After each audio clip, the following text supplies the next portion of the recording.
Pensacola, Florida is a beautiful city on Pensacola Bay, but its history has been full of strife and tragedy.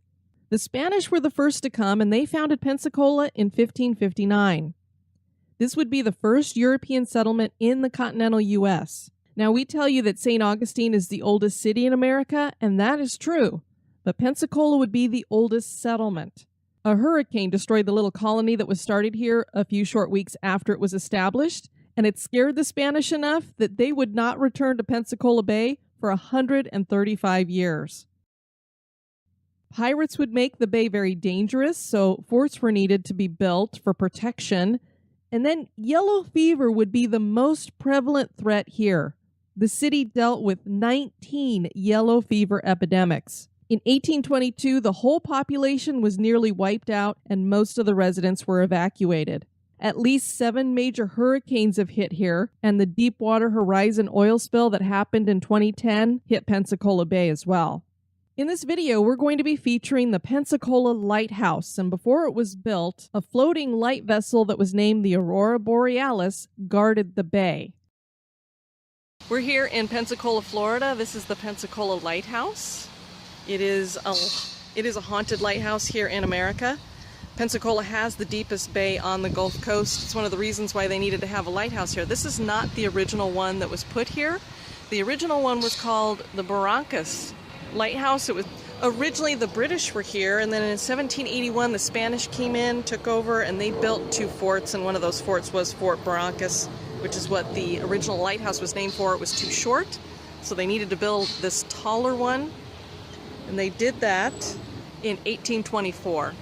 It's really cool looking. You can see it's black and white on the bottom.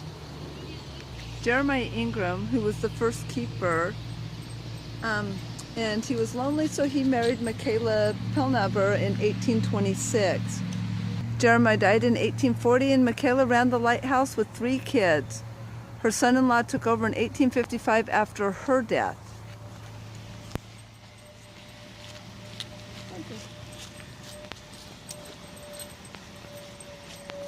And his name was Joseph Palmes, and I think that's how you say it, or Palmes. It's P-A-L-M-E-S. And he is going to be the first lighthouse keeper when they finally build this lighthouse here. And this was completed in 1858. They lit the lamp here on New Year's Day in 1859. During the Civil War, Confederate soldiers came in and they took over everything. They took the Fresnel lens out of it, hid it somewhere.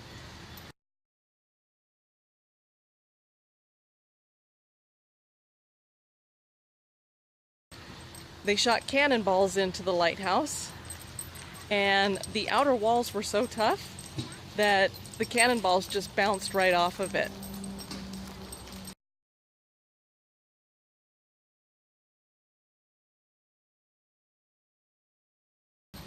Then the Union came back, they took the lighthouse back and put the lenses back in and got it back up and running.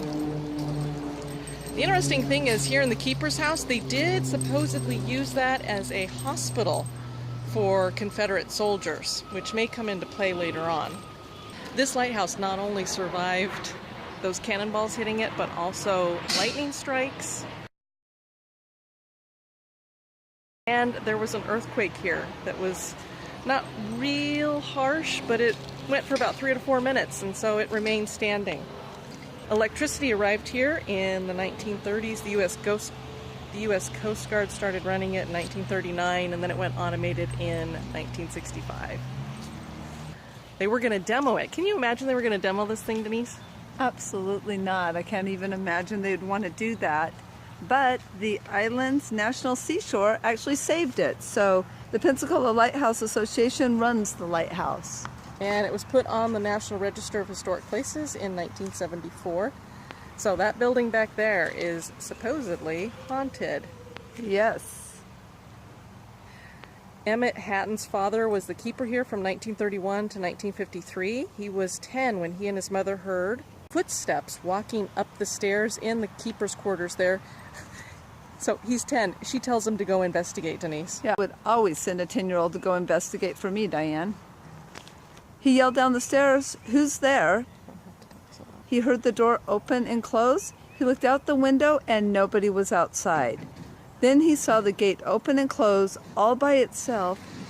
Nobody there. Hatton heard the footsteps many times more and also heard breathing. The interesting thing about this is that there are blood stains on the floor on the second level. The ghost lore is that Michaela and Jeremiah, who were the first lighthouse keepers, what happened is Jeremiah was the first lighthouse keeper. He died. His wife took over and was raising 3 children as well. Well, supposedly, he didn't die of an illness. The ghost lore says that she killed him, that she stabbed him to death in a fit of rage. And ever since that day, problems have plagued the lighthouse. Michaela said that she would see shadows, felt cold spots, objects would throw themselves around. Mechanical problems. They couldn't get the lens to work properly, always had to have repairs. So people wonder if maybe something didn't happen where she did murder him. And then there's this blood stain that's up on the second level that nobody can clean up. When they think they've gotten rid of it, it comes back again. So it could be from that, or again, like we said, that used to be maybe a hospital when the Confederate army was here. So possibly it was blood from some Confederates. Yeah, so a lot of the employees that work here claim to have experiences. One day an employee took his wife to the lighthouse to fix a light. She heard ranting and raving with some cursing, which I won't say, sorry Josh, until the husband found it was a circuit breaker. When it came on, the cursing stopped. A tourist family was here visiting, and a boy was walking down the stairs of the lighthouse here, and he hears whispering behind him. So he turns around to his sister. He's very irritated, and he says, "Stop whispering behind me." And she said, "I'm not whispering." And the father was right there, and he goes, "She didn't say anything."